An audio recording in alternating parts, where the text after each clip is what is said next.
Pariwisata masih harus memaksimalkan infrastruktur penunjang pariwisata karena berdampak pada peningkatan kualitas maupun kuantitas pariwisata, serta Bali tidak harus memiliki destinasi wisata yang baru.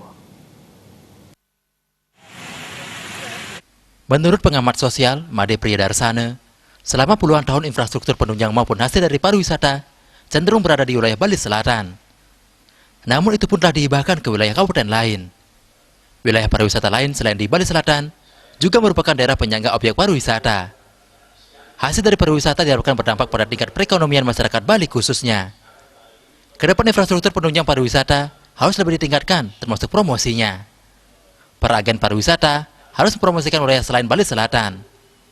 Tidak harus ada destinasi wisata yang baru, cukup melengkapi sarana dan prasarana penunjang pariwisata.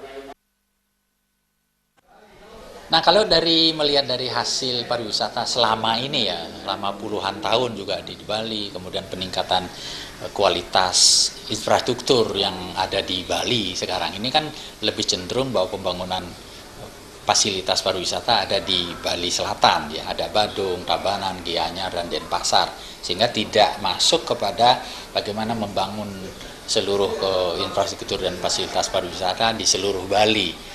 Jadi oleh karena itu sekarang justru karena masih ada kelemahan infrastruktur kita dan nilai jual kita terhadap agen, terutama ini kan ada agen pariwisata yang harusnya juga menjadi sebuah daya tawar yang besar juga, bahwa pariwisata tidak hanya destinasinya ada di Bali Selatan, tapi juga ada di Bali Timur, ada di Bali Barat.